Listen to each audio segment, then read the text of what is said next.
First నుంచి కూడా BJP నమ్ముకొని ఉన్నటువంటి ఒక సాదాసీదమైనటువంటి కార్యకర్త.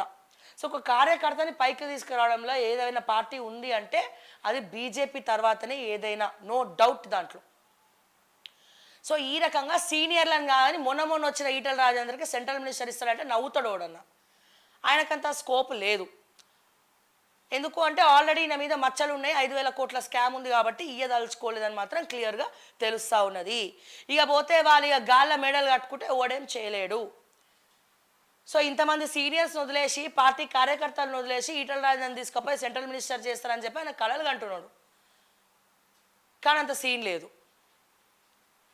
ఇంత రచ్చ జరుగుతుంటే ప్రెస్ మీట్ పెట్టిండా అంటే దీని గురించి, సబ్జెక్ట్ గురించి ఎందుకు మాట్లాడతలే? ఎందుకు సైలెంట్ అయ్యిండు? ఎందుకు మాట్లాడతలే? ఎందుకు వివరాలన్నీ ప్రూఫ్స్ కూడా పెట్టినప్పుడు ఎందుకు మాట్లాడతలే? నా డౌట్ ఏంటంటే ఇప్పుడు ఇంత పెద్ద స్కామ్ బయట పెట్టినప్పుడు మైనంపల్లి దీని గురించి మాట్లాడలే. స్టిల్ నౌ రేవంత్ రెడ్డి కూడా మాట్లాడుతున్నాడు. అంటే వీళ్ళందరూ ఎవరిని కాపాడే ప్రయత్నం చేస్తుండ్రు, ఎవరు ఏ పార్టీకి సపోర్ట్ చేస్తుండ్రు, ఎవరు ఏ పార్టీలో ఉన్నటువంటి క్యాండిడేట్కి సపోర్ట్ చేస్తున్నారు, లోపాయకారంగా సెటిల్మెంట్లు ఏమైనా అయిపోయినాయా వీళ్ళ విషయంలో, సివిల్ సప్లైస్లో? ఎందుకు ఇంత పెద్ద సబ్జెక్ట్ రేవంత్ రెడ్డి గారు మాట్లాడతలే? నేను అపాయింట్మెంట్ అడిగి ఇస్తాను సార్ అంటే కూడా, పిఆర్ఓకి ఫోన్ చేస్తే కూడా కుదరదు, అపాయింట్మెంట్ లేదు, స్కామ్ గురించి చెప్పాలంటే కూడా వాళ్ళు మాట్లాడే ప్రసక్తే లేదంటే ఇక్కడ వీళ్ళు ఎవరినైనా కుమ్మక్కైండ్రా, వీళ్ళు ఎవరినైనా కాపాడే ప్రయత్నం చేస్తున్నా అని చెప్పి నాకు తెగేటట్టు లేదు. రేవంత్ రెడ్డి అపాయింట్మెంట్ ఇప్పట్లో దొరికేటట్టు లేదు. ఇక కేంద్ర ప్రభుత్వంలో ఈజీ అవుతుంది అని చెప్పి ఇక్కడ జరిగినటువంటి స్కామ్ని అక్కడ పెద్దలకు పంపించడం జరిగింది. సో దీంట్లో భాగంగా ఇప్పుడు ఢిల్లీలో మొత్తం చర్చ నడుస్తూ ఉన్నది.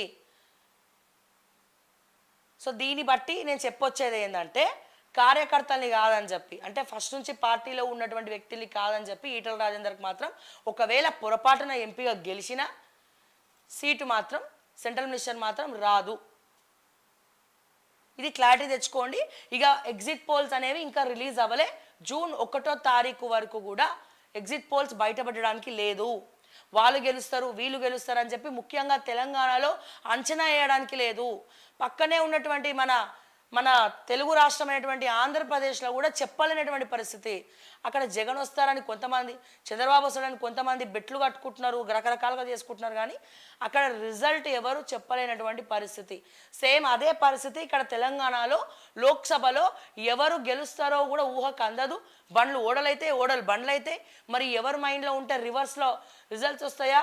సైలెంట్ ఓటింగ్ జరిగింది, ఆ సైలెంట్ ఓటింగ్ ఎవరికి పడ్డదనే ఒక ఇది కూడా మనకి దొరకలేదు, ఒక చిన్న క్లూ కూడా మనకి దొరకలేదు. కాబట్టి సో ఇవన్నీ కూడా పక్క రాష్ట్రాలలో గెలుచుకోవడానికి కాంగ్రెస్ కానీ బీజేపీ కానీ చేస్తున్నటువంటి ప్రచారం.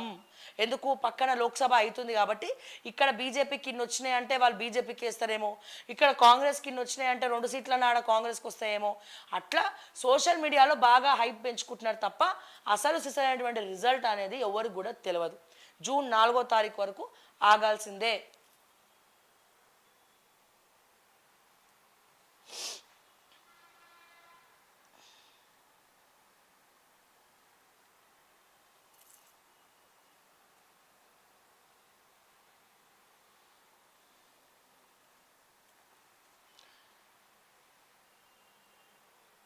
నెక్స్ట్